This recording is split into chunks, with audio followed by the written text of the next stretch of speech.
I'm so excited to be joined by Mimi Cirbusova today, who is the creator of Meadow Sweet Money. Welcome. Thank you for having me. Thanks for being here. So, I had the pleasure of meeting you. We were both studying astrology in the same community. Yeah, I got to see you blossom and just become more and more like integrated in the work. And it's so lovely to watch. Oh, thank you. Yeah, I feel like you really stood out immediately. I'm going to launch right into your astrology Oh, do because it. I feel like it's relevant. So this is Mimi. Mimi is a Sag Sun and Mercury, and then you've got that Virgo moon, and then we've also got that Cap Venus, and then we've got a Scorpio Mars. So you've got your Saturn in Yeah. Sag as well, and then you've got your Jupiter in Aries, Neptune in Capricorn, and then we have Uranus in Sagittarius. And then, of course, you are, like me, a Pluto in Scorpio. So Yeah. that's Mimi. So, right out the gate, I will just say you are an Aries rising.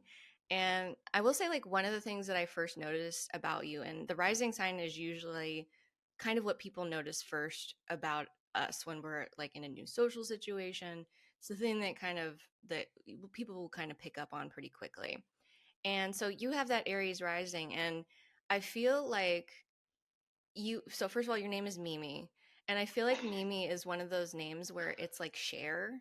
You know what I mean? Like it can just be, Yeah. right? It's just like Mimi. And so for me, you are like Mimi in my life. It's funny because that's not obviously my given name, Yeah. but when my parents were trying to like figure out what to name me, Hmm. they were like, "Oh, we want a name that can't be shortened." And, both being raised in different churches, but in churches, they were like, "We need a good biblical name." And, they said, "Okay, well, we'll go with Miriam." And the first person that they told said, "Oh, Mimi," and it just stuck. You are such a Mimi, I feel like. Oh, yeah. Does it feel like the right name for you? It very much does. Even though, like, young kids will meet me and they'll be like, "Oh, my grandma's name is Mimi." And I'm like, "That's fabulous. Great." Right?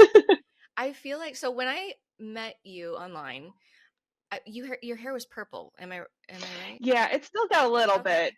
but Okay. So the thing about it is like one of the most Aries rising things I think about you is that you very immediately made like a distinctive impression that with that Aries rising on me, and like in my head you are like Mimi is purple. I love that. I'm in my purple era, so Right? And it's funny because I was thinking about your chart and I was like, if that's that Aries rising. Like you have this very distinctive like entry. At least you did for me. And so you were Mimi right off the bat. And I tend that's to so forget sweet. people. You know what I mean? Like, especially in online spaces where like there's a bunch of people and you don't necessarily see each other, but you even online had a distinctive physical presence. And I would also put that to, you've got that 10th house Cap Venus as well. So it's like I feel like people can kind of see your style like right off the top in a certain sense because you got that Venus right at the top of your chart as well. So like Yeah. in terms of tell me a little bit about like physical presentation because I feel like I've also like I've never seen you in person. We've only had internet contacts, and yet I feel Yeah, like I have a sense of like you have a distinctive like style. I do, and I always have. Hmm. Um, so something to know about me is my parents worked on the circus Okay. when they got together. Iconic. Yes. So, like, I was looking for something on a research website, and I came across these photos of my mom when she was working at Circus World, Uh-huh. way, way back. And I was like, "Mama, I didn't know that these photos existed." She's like, "Oh, Miriam, don't you know I'm famous?" That's so But cute. she's always had a distinctive style, Hmm. and um, she would like dress me in a lot of funky clothes Mhm. and um like I went to school, elementary school with like this skirt that looked like a big watermelon slice. Um I just I've always liked color. I've always felt more myself. Like even my therapist once said she was like, "I can tell you're doing better because you're wearing more color." Aw. So, You are very colorful. Like it's interesting. Like that. Like I said, the purple was. I associate you with a specific color, and I can't say that about a lot of people. You know what I mean? Like I'd have to sit and think about it for other people. So I think that's really cool. Like what is it about like having that distinctive style that really like does it for you? it's hard to describe. I'm an artist. Like I think that's an essential part of who I am, but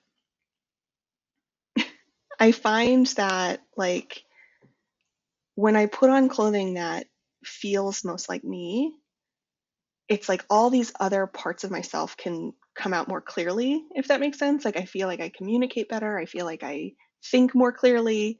Um, I'm more comfortable in my own skin when I feel like I'm dressed in the things that, are bright and I don't know if it's like a poison dart frog kind of thing where it's like, hey, please be nice to me because I will bite you back. I don't know. It's like a way to just be like, hello, you need to know who I am and whether or not you want to interact with me just by looking at me. Right. And that I feel like that's a really good example of an Aries rising. It's like you want people to have a sense of who you are as an individual like right off the bat. And for you, I feel like part of that is definitely your style, like just, how you present yourself. So I feel like you're a really good example. Like I would use you as like for student, like this is an Aries rising. Well, thank you. I like embodying it. Right? Tell me a little bit about your kind of journey in life because I know that you were born in Texas and now you live in Mhm. Florida. So how did we get from Florida, Texas to Florida? Well, back to that circus thing. I want to hear Um, more about the circus for sure.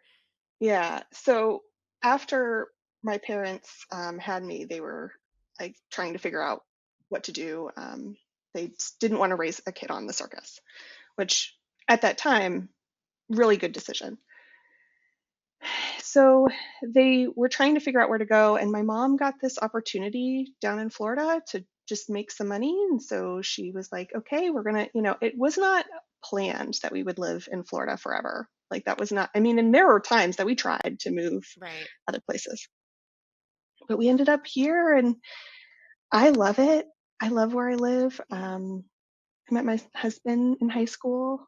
So I I feel very connected to the Mhm. nature Yeah. of where I live. Like I get a lot of messages from the plants and wildlife around me. So Tell yeah, me a little bit about like what it's like to live in Florida right now. Like you like the place that you live. You like I the hate the politics, right. but I love where I live.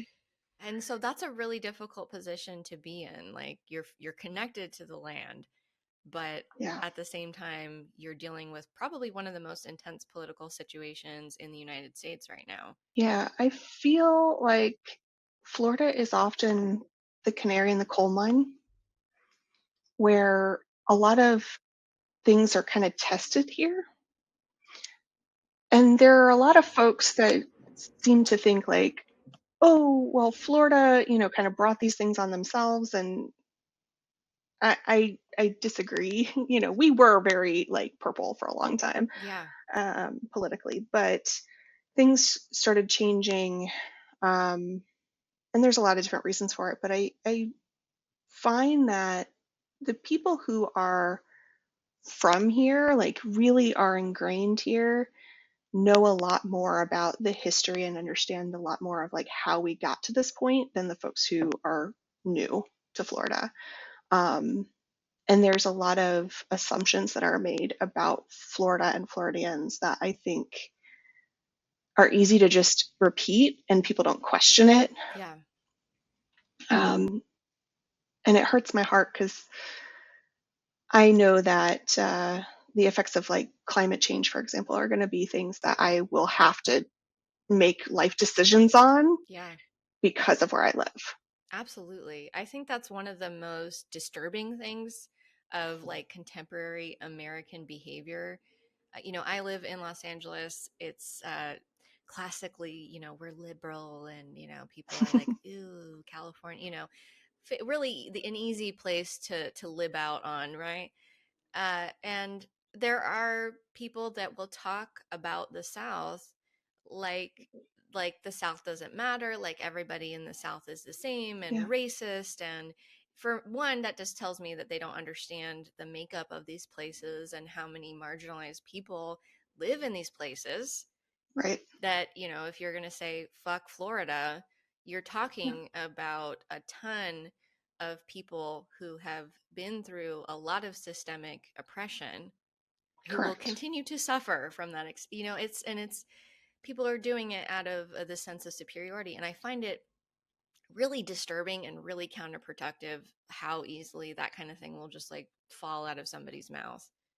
Right. I mean, folks are upset about things that are happening with like Harvard, for example, great example. And I'm like, were you not paying attention to what was happening at New College of Florida? Yeah, Like, same things, probably just not. a different, it's like same words, different font. Yeah, So I think it's important that people start paying attention to what's going on in Florida yeah. and how that's being repeated or, redone in others. It's interesting. This part of our conversation is really making me think about all that Sagittarius energy that you have in Yeah. your chart. So you've got your Mercury is in the eighth house, which, iconic. We love a spooky person. That's giving, Yeah. uh probably really, really good researcher. Do you feel like Yes. I don't give myself enough credit. Um, but yes, I'm a good researcher. bet you really get to the bottom of things? And then in your ninth house, you've got the sun, that Saturn, Uranus, and Neptune. So you're a ninth houser. You're a Yes, ninth I am. houser and you're a Sag. So Yeah. so first of all, that tells me that you're somebody who is a lifelong learner. Oh, so much. Another thing that would indicate to me is that you're somebody that really has a strong perspective and strong beliefs. And I do. so, as a person who lives where you live, do you feel like you're more unique in your belief system for where you live? I do. I often feel like part of my existing here Mhm. is to be that person that's like, no, not all of us think these ways. Yeah. Um, and also to be sort of a reflection to other people, like, no, you're not alone in believing the things that you believe. That there's a lot more of us out there than folks realize. And I think too, it's really shaped how I interact with my community. I have worked for a few years now as a poll worker, like going to the elections office and helping with the local elections, um, which I really enjoy, and I'm hoping kind of evolves it a little bit over the next few years. Because being in the public is a whole beast. Um, but it's really been a way for me to get involved locally. Like I have paid more attention, especially the last few years, on really hyper local issues, particularly around historic preservation. That seems to be something that kind of keeps coming up for me of like, you know, it's not good because it's old because it's good. Right. Like we Exactly. need to preserve these spaces and places that mean something. I think that's really cool. That reminds me of your cat Venus, like caring about things continuing, like the legacy of these buildings and places living on. One of the things about people that live in places that are being really directly impacted by conservatism and fascism right now is that a lot of people have this thought that everybody can just pick up and leave. And, like as an astrologer, sometimes people will come to me considering these issues and, they want insight, they want guidance of some kind. And it's hard because it's kind of, there's no one size fits all solution, I think, in that situation. And the climate crisis is very real for people that live in places like Florida, where you're probably going to be impacted sooner rather than later. And so Yeah. it's tough because it's like, I don't want to downplay that there are very real things coming down the pipe, but like, it's, if everybody that has more progressive, more liberatory beliefs takes off, then we also have a problem. So I think people like you kind of being a little bit of the fish out of water, you're doing something really important in your community just by Yeah, existing. I think so. I mean, we already have a lot of folks that are getting priced out Hmm. and don't have anywhere to go, but they're getting priced out because the cost of, living has gone up, but also, like, homeowners insurance is now a whole other mortgage payment, and folks who've paid off their homes are now having it's like having a whole brand new mortgage payment because Yeah, they won't fix this insurance crisis issue. They benefit from it. They meaning, elected leaders. And I think there's something to be said about, you know, there are a lot of creatures that live here hmm, that have for millennia. They can't just leave. I fully anticipate we're going to, within my lifetime, lose the Florida bonneted bat, um, probably the Florida scrub jay, which is the most beautiful bird. Oh my God, they're so gorgeous.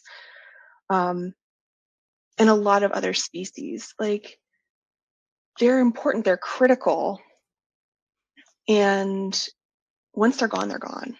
yeah. So somebody's got to stay and try to fight for um, these parts of our ecology. So, That's a really tough way to have to like make decisions. And I think that we're going to find that more and more people are going to have to make these types of decisions, unfortunately, just because that's where we are at. Even in California, we have our own climate issues here, but the homeowners insurance thing and like the way that people are being priced out and unable to really sustain life is definitely an issue that I think all of us should really be thinking about because of how things are evolving and how rapidly they're evolving and how we honestly don't know all of the ways that this is going to develop. We have models and things. So, how is it like, day to day, right? Living our lives, our little lives, and we still have to go to work with all this going on. So how do you kind of manage that? a lot of nervous system regulation. Yeah. um, Important, very important. yeah, but I also think it's like looking at what resources I do have, looking at what power I do have. Um, and I find that, most of the elected officials here, they really don't care. Like, you can call and you can fax and do all the things. They don't pay attention. Right. But it's not really about them.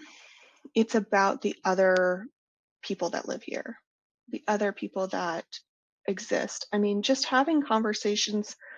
Like, I was at physical therapy and we were having a conversation about, um, somebody was talking about Starbucks. And said, "Oh, I've not been to Starbucks in years." Yeah. And it just an entry point. It was like, "Well, why not?" And I was like, "Well, because of, these reasons." And I think the more that you can talk about things, and be open about reason from a place of, like, genuine caring, the more it just gets people to think about stuff. Yeah. And if I can get people to think about stuff, maybe I can get them to change their mind and at least, explore it. That feels very like Sagittarian. You're just kind of like sharing your perspective and opening a door. And you're like, here's my perspective. If you'd like to walk in, we can have a little conversation about Yeah, it.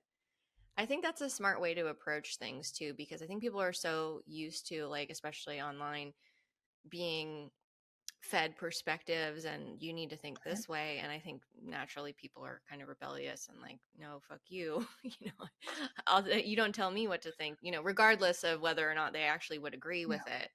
So I think that's a smart approach in a place like Florida where, yeah. maybe probably you're going to encounter people that believe very differently Oh, than shoot, I you. walk out my front door and, like, the neighbor across the way, very different perspective.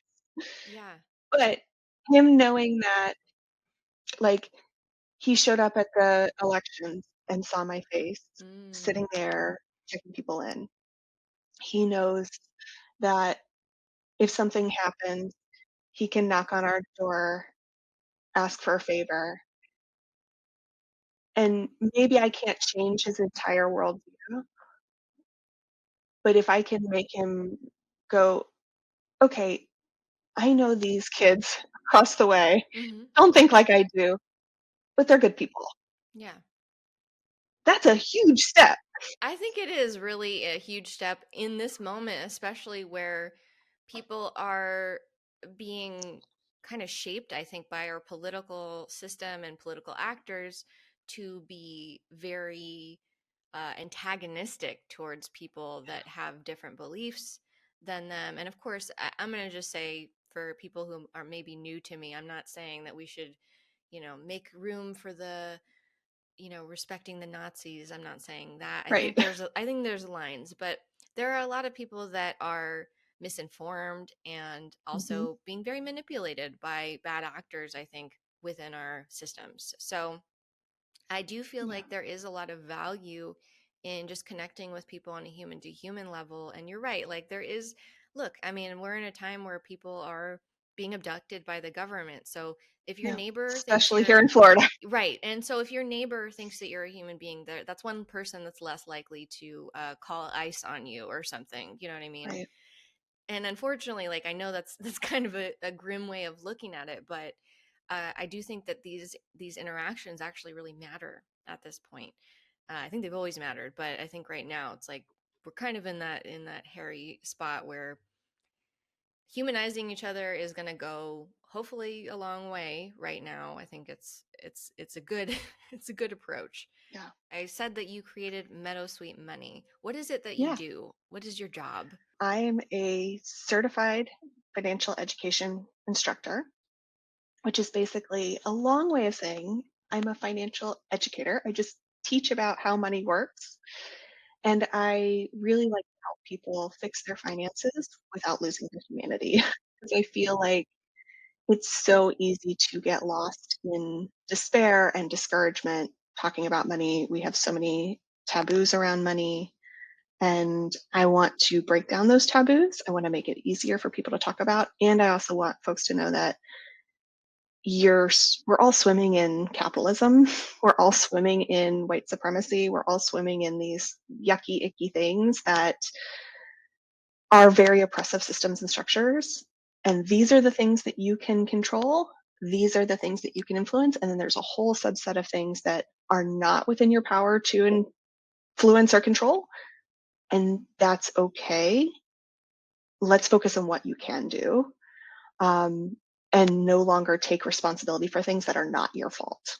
I think that's really important work, especially right now. I just want to point out, so financial educator, right? Right off the bat, we already talked about how you're a ninth houser, you're a Sag. Sagittarius is the sign of the teacher, and the ninth house is, like higher education. And Yeah. then that Cap Venus is, Capricorns and finance and business and like having your own business. That's kind of all in there. And again, that 10th house, right at the top of your chart is where that Venus is. So I think people also, they see your financial expertise, and that this is something that you have a lot of comfort and familiarity with right off the bat, like when they get to engage with your work. So how did you kind of find yourself going down this road? Well, I was a financial scaredy cat. Like I was terrified of money for most of my life, like a lot of people. And I grew up very working class. You know, I know what it's like to go to bed hungry, not because there wasn't any food, but because there wasn't quite enough food. And growing kids, I ate a lot. Yeah. Um, and my parents really striving and struggling. And you know, sometimes it'd be like, oh, the power went out. Oh, the water turned off. Oh, we got to pay that bill. You know, it's like it happens. And I know what it's like to grow up where it's like I didn't ask for things, not because my parents didn't want to provide it, but because I knew they couldn't and they would want so much to say yes. And it would hurt for them to say no. Um, but you know, I graduated high school. I worked during high school. Um, I went through the process of getting my bachelor's degree very slowly because I worked full time while I was getting my bachelor's degree. And through all of that, you know, I went into debt like a lot of other people, mostly because I had periods of unemployment. I had a couple of medical things that came up. I was helping my family a lot. And there was one night I was sitting at the computer and I was looking at my bank account and I realized like I didn't want to be scared anymore. I wanted to just figure this money thing out. And I didn't know how I was going to do it, but I was going to try. And that was really what the turning point was for me was like, I just don't want to be scared anymore. Um, yeah, I really love talking about my journey, but I find that it's very typical of a lot of other people. You know, you get to a point where you're just like, I've climbed all these other mountains in life. I've, you know, gotten a degree or I've started a career or have relationships, right? And you just go, I got to figure this money thing out. So, yeah, I went on a debt-free journey, became completely debt-free, paying off over $20,000 of debt um, Wow. by July of 2020, and have been debt-free since. And as I was sharing my experience and my story, especially through Instagram, more and more folks were asking, like, uh, "Can you help me? Like, I don't know what I'm doing or what advice you have." And I don't really believe in your own experience being the sole expertise. Hmm. So that's why I pursued getting my certification was because I wanted to have a more well-rounded understanding of how to help folks. It's interesting that you say that it kind of started just by people being curious about how you had done what you did. And I feel like you're a natural helper looking at your chart. Would you say that's the case? Oh my g yeah. So, a few things I'm just going to run through really quick. You got a Virgo moon in the sixth house. I'm also a sixth house moon. I actually roll with a lot of sixth house moons. Fun fact. We tend to be good helpers. We tend to be Yeah, emotionally invested in helping. very much. And then you've also got your south node also in Virgo. Virgo is a sign of service. So, kind of a double whammy there. Your south node in Virgo also in the sixth house, which is also service. So, if we look at the south node as potential like past life, energy that you Mhm. kind of came in with, you might have been a helper of some kind in a previous life, so you might have just had those skills already if you look at it that way. But the other thing, you have two planets in the seventh house, which is the house Yeah, of partnership. And a lot of times people look at this house and they're like, marriage, right. that's what that's what it is. It's also partnership. It's also, working with clients. in the work that I do and the work that you do. And what that to me means is like coming alongside people and taking them as seriously as you would take yourself in a way. Yeah, why wouldn't I? Right. And so Right? you've got, and it's interesting too, because the planets that you have in there are Mars and Pluto, both in Scorpio. And, Scorpio is a financial sign. Yeah. It's People don't think that, but no, they don't. It is a financial sign, and it's also like joint finances and like investments and things like that. Things that you're merging. right. So there's a merging happening, right? So I feel like you're well equipped to come alongside people and strategize with them. That's kind of what this energy is giving me, is like, and I love this because it's also kind of what I do as an astrologer, is like I get in the pit with the Yeah. client, and then we're going to strategize with that Scorpio energy. And I feel like you, with that Mars and it's conjunct Pluto, very close conjunction, Yeah. it's like you're like a dog and a bone. It's like there's a real strong motivation there to, like, if somebody is coming to you with a financial issue, I feel like you're gonna get to the bottom of that issue in whatever ways that you can. Yeah. Sometimes it's uh, overwhelming at Yeah. first, Yeah. but once I explain things, people are like, "Oh, okay, I got it." But Yeah.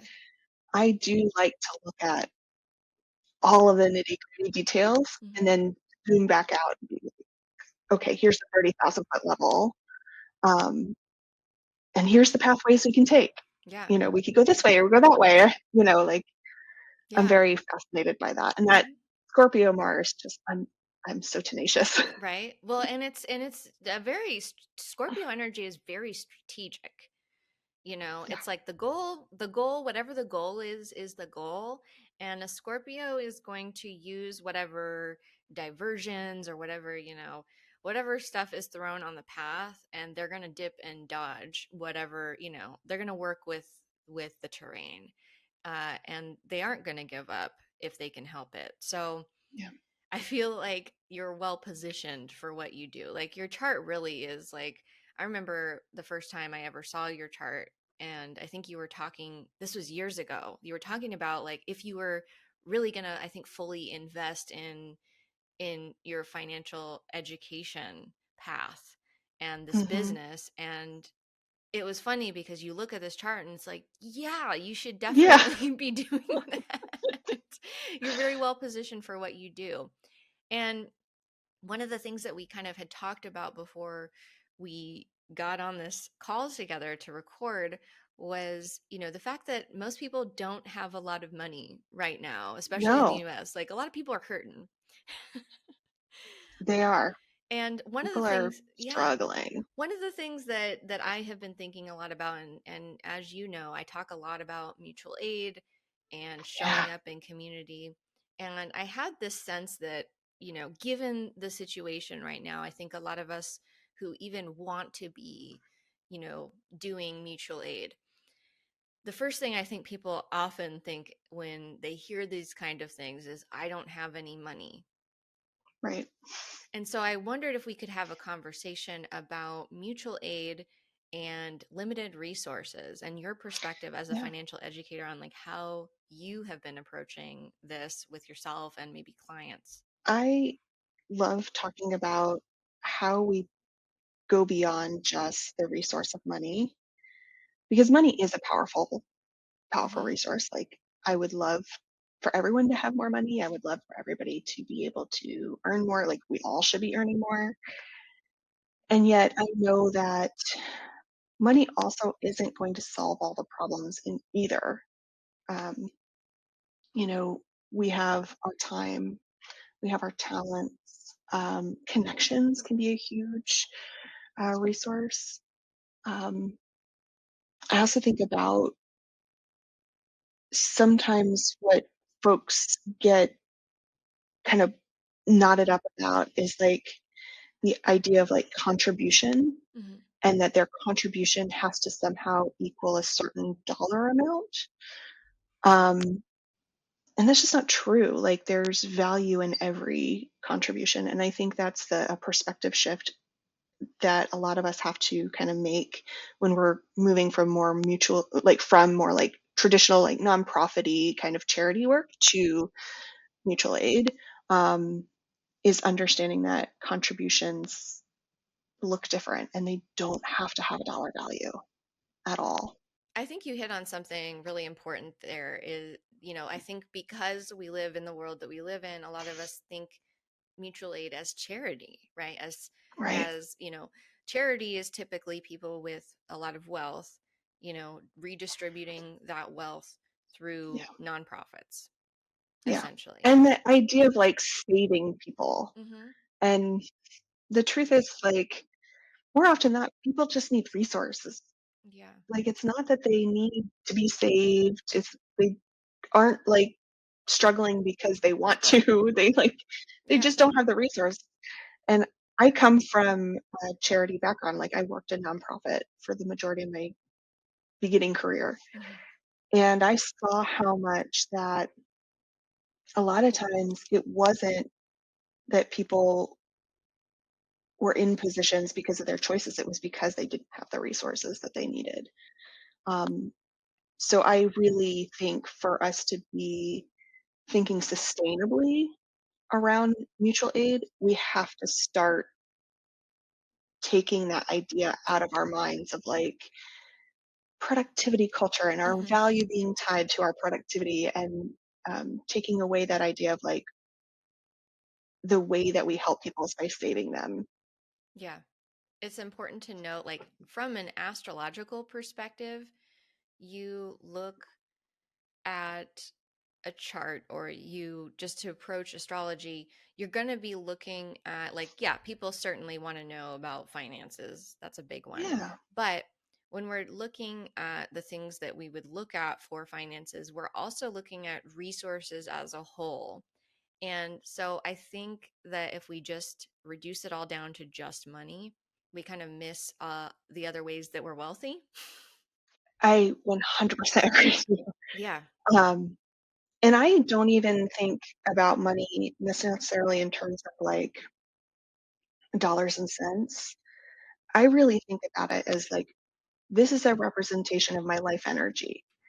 And I can put my life energy into things that do not make me any money. And that's just as valuable as, the things that do make me money. Um, and at the end of the day, like the money that I earn that's flowing and going through my life is for something. There's a great quote by Vicki Robin where she's like, you would not put yourself in a locked box in complete darkness forever for in exchange for $1 billion. Like, that's not the point. The point is to what you're doing with your money. And more often than not, the people who are just so set on acquiring and acquiring and acquiring more money have kind of lost the forest for the trees. They don't really see the point of what it's there for. So I I particularly like helping folks to align with what is the vision that they have for their lives, how much does that actually cost, and how many things can they get access to now without having to bring in more money. I think there's too many times that we have this assumption that like all of our dreams are going to cost way more than they actually do, and we can find a different maybe version of what they're looking to achieve, because it's really not about the money, it's about how we want to feel at the end of the day. So, like, if somebody was looking at their financial situation, they're like, I don't have a lot to give. How would you kind of like reorient their thinking a bit around that? Yeah, I think my question is, why do you want to give? What do you hope to get out of it? Um, because there's really this idea of like, well, I have to give because I feel bad, or Mm. and I don't want to feel bad, or people who want to give because they're like, well, I'm a giving person and this is my identity of who I am. And I think you have to stretch a little bit deeper, go a little bit more into what your motivations are, and start asking the questions of like, so what do I have to give? Maybe I don't have money, to give, but I have 5 minutes of time, you know, that I could run an extra errand for a neighbor, or I have, the ability to, a great example is like looking at your own network of people and what do they need of being like, hey, like my husband and I have a Costco card. Hey, do you want me to go with you? And you can use my Costco card to get gas, and get a little bit gas that's a little bit cheaper. Or do you, like taking my grandma to the bank, you know, like I know that's not a huge thing, Yeah, but for her who does not drive, it makes a big difference. And I think we have absolutely. to start thinking about what we want our futures to look like because, as we discussed earlier, like the world is changing and the people who are in charge don't care about us. And so we have to care for each other. Absolutely. And it really comes down to what do you have to give? And I think, yeah, taking my grandma to the bank is not the most fun thing in the world. Hmm. It's not the most thrilling. It's not Instagrammable, I mean, but it matters. yes. Yeah, absolutely. And I love that perspective. I fully, fully agree.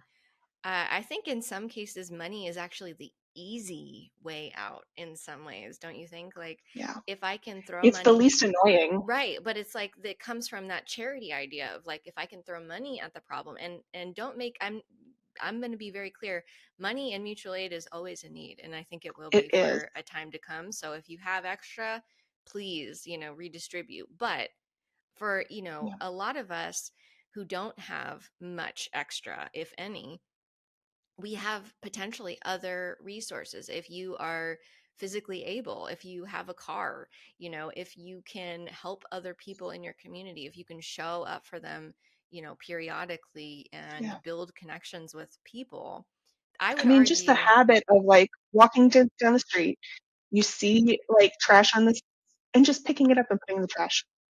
yeah, It's these small things that we underestimate their importance and then overestimate what we have to do to show that we're worthy enough or doing enough good or whatever it is. yeah, absolutely. And I think we're in a moment where we really do need a huge perspective shift, which I think is probably something that about with all that Sagittarius energy, that is perspective not like one of the most crucial parts of anything. Because if you have the perspective that even if I don't have a lot of financial wealth, I do have other things that I can offer my community that will benefit me, because, when you build stronger communities, we all benefit.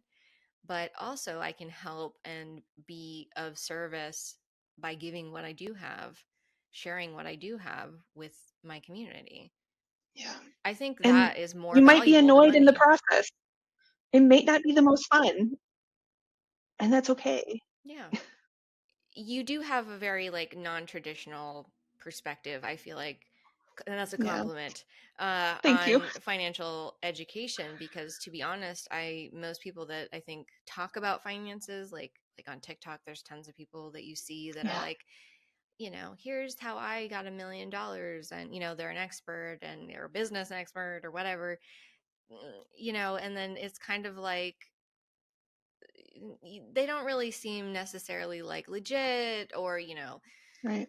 you don't know their history. If they have family money, they have a very different Right. perspective on what that whole thing means and what we should do to get money. And uh, you are a very, like, I feel like, approachable financial Thank you. educator compared to what I'm used to seeing like out in the world. Yeah. And one of the things that I feel like is different that I've noticed about you is that you do incorporate your spirituality into financial education. So could you tell me about Yeah. like how that came about? Yeah. So I've been using tarot for myself for a long time. I love tarot. And I also I think it's kind of two things, ultimately, like budgeting, personal finance, that's just resource management. And I find resource management to be a very spiritual thing. The way that I take care of my clothes in my closet, the way that I take care of, the food in my pantry, the way that I take care of, my vehicle. It's all a spiritual thing of me valuing and appreciating and having gratitude for the things that are in my life. And I keep coming back to, it's so funny we're talking about this. I keep coming back to that phrase, bread and roses, the idea that like we have to have the things that sustain us and our bodies, but we also need other things to sustain us, art, culture, music, Mm-hmm. literature, all that. And so for me, I think personal finance can be quite spiritual, because at the end of the day, it's about what do you want your money to be doing for you? Um, and I think there's a lot of people in the personal finance space that are like only coming from their perspective of like Christianity, Mm-hmm. and that leaves a lot of people out, including myself.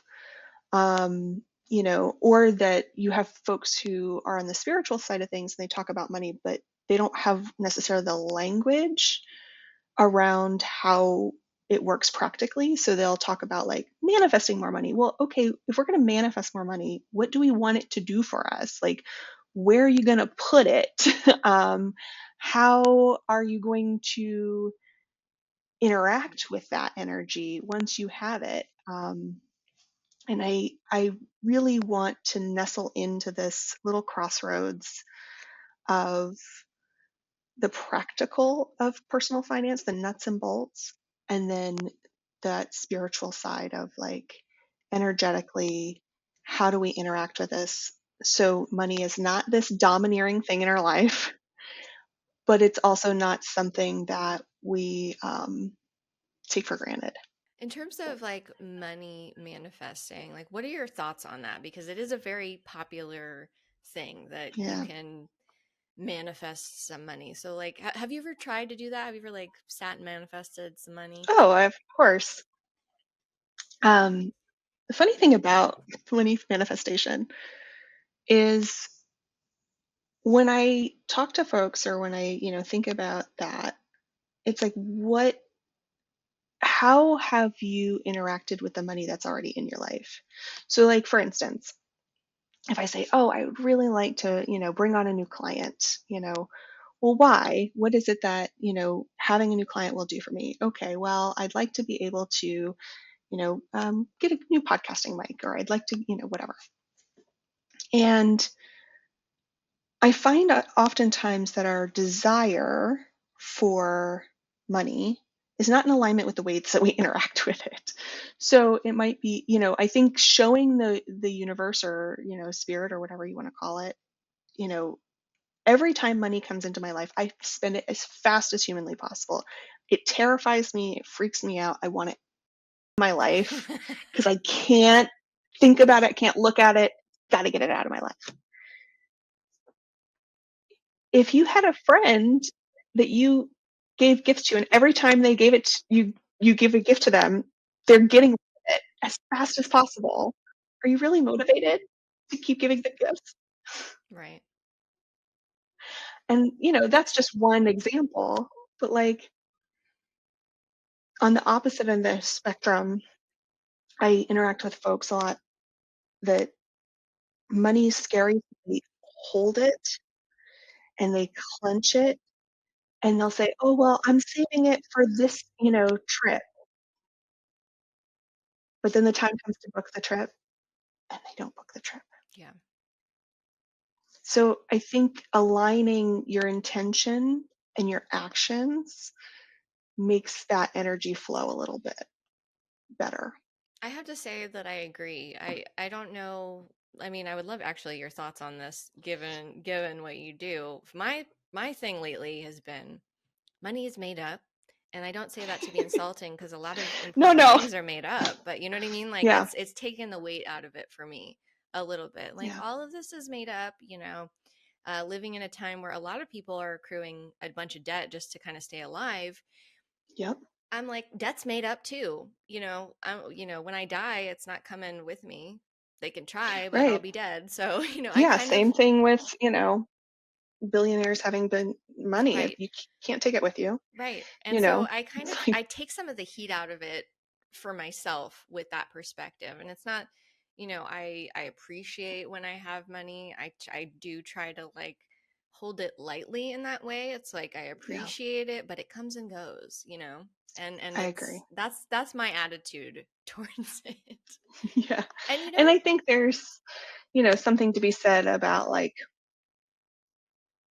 yeah, it is all made up. mhm, And the rules change all the time.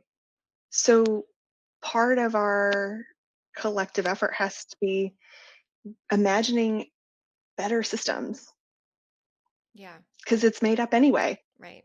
I think our ability to imagine our relationship with money differently is like kind of a microcosm for like our ability to imagine our world differently, and that Right. resources could be managed differently, that they don't have to be hoarded, because guess what, we live on a planet where actually there is enough for everyone if these greedy motherfuckers wouldn't just like hoard it all, right? Yeah.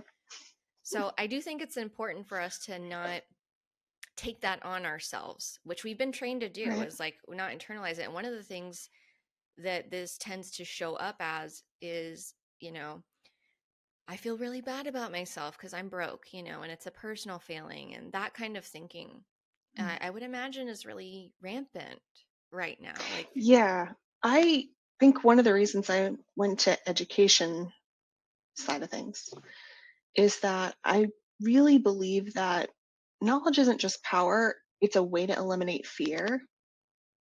And so many folks think they're bad with money. And it's like, how can you be bad at something you were never taught? It's not your fault, but you can learn now. And when you know more, you have the ability to have articulate conversations with people in power. And that's how we collectively push back. If we all know what we're talking about, things change. I have said for a long time, if people used credit cards the way that I tell them to use credit cards, our entire credit industry would collapse oh, really? How do you tell people to use because credit they cards? make money off of you not knowing how it works. Mm, They make money off of you um, paying so much in interest. So if you use credit cards, like if everyone used credit cards to be able to get what they need, pay it off immediately, use the benefits and perks, they are not making enough to right. give out the benefits and Right. perks. That's how I use So, credit cards, by the way. And I've been grateful that I haven't had to like accumulate a bunch of credit card debt, but I literally I'm scamming the credit card companies. yeah, and we all should be. Yeah. Like, you give me the Like, perks for using your credit card and we'll call it a day. yeah. And I think that's where us all having more knowledge and information can be really empowering. And even when, like, we're talking about mutual aid, we all should be looking at conversations around budgets. Yeah. Nobody wants to sit down in their, meeting of community and saying, but how much are we able to get in? What's going out? How are we managing these?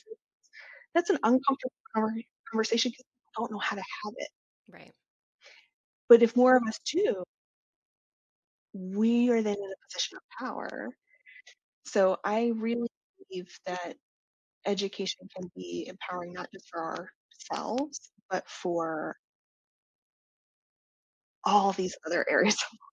You can, when you're empowered and understand how, you know, taxes work Hmm. with just like on your pay stub and being able to look at your pay stub critically, it's a lot harder for your employer to commit time fraud Right. and take, you know what I mean? Like, and that's a huge why reason why people continue to stay stuck in these really crappy roles. Absolutely. I totally agree. I think we need I honestly I think we need more people like you who make it approachable, who make it not a capitalist, venture to think about your finances. And, we have to think about these things because unfortunately, this is like the way that the world works.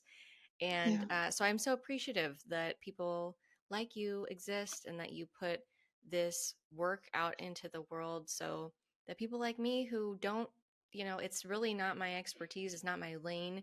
Uh, it's very helpful to have people like you with Virgo moons thank who you. are like, the details that bother you are actually my bread and butter. And I'm like, yes, thank you. You've Yeah. saved me. Do you have a favorite part of your astrology chart? Like today, it doesn't have to be.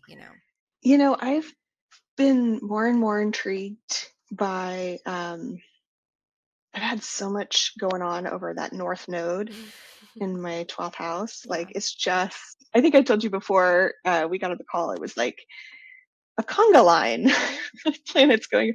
And I have been really opening up to my intuitive gifts. I've always been very intuitive, but I'm getting more and more messages and leaning into that and not being scared of it. And it's exciting. It's so That's exciting. very exciting. And it's exciting too because it's your north node. This is like the theme of this lifetime from my perspective is for you to lean into your spiritual side, Yeah. into your, sense of understanding of the things that are a little bit harder to understand and Yeah. not so physical and not so clear.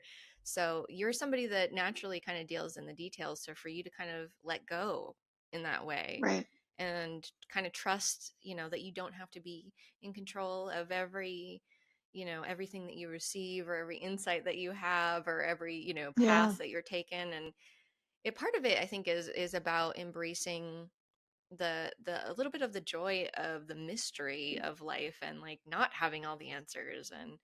And I'm sure for a Virgo moon that's very It's very exhausting. uncomfortable, Yeah, but I'm learning to be okay with uncertainty, I mean or that's at least beautiful. less angsty about it. Absolutely. I think that's the best we can ask for in these times, right? Like we don't know everything that's coming down the pike. Yeah. I keep questioning my own thoughts. And one of the common assumptions I have is uncertainty equals like terrible.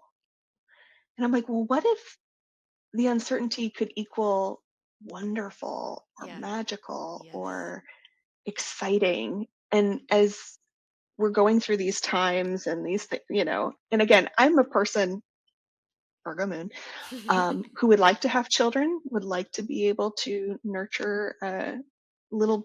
humans into the world. I think it's important to have a sense of hope Hmm. about what the future could look like, as terrible as things are, It's as things are important. right now. You're a Sagittarius. Of course, it's important to have some hope, and it's important that people that have that hope, I think, share it with other people. Yeah, And it's important. I think this is a great message to leave off on because we are in times that are changing, and there is a lot of uncertainty, and that doesn't yeah, mean that good things aren't coming. right. That magic I have isn't to believe. everywhere. Yeah. We have to. And things often look really ugly when you're in the middle of massive changes. We're molting. It's not so Yeah, pretty. yeah. But I think back to a lot of the women in my family and the things that they've lived through and survived. And I'm like, you know what? I'm going to figure out way through. Absolutely. Well, thank you so much for being here, Mimi. It was a pleasure to talk to you. Where can the people find you? Yeah, everything for me is on my website, meadowsweetmoney.com. I have a free podcast, comes out every other Tuesday. I also have a Substack, and I do the new and full moons. And um, I also have a Patreon that is You can join for free, but I try to keep the cost very low, or, very reasonable for people. So it starts at $3 a month. And we do a lot of things with tarot. I Hmm. love talking about how to use tarot with your money intentions and your money actions. And yeah, I love being of service to people. So if there's something that you're wondering about or you have a question about, reach out to me because I'm happy to answer questions or be a resource. And that's another thing. On my website, there's a free resources page. So if you're like, where do I go to check my credit report for free? Hmm. Um, there's links to that on there and all that good stuff. Awesome. Well, thank you so much. Thank you.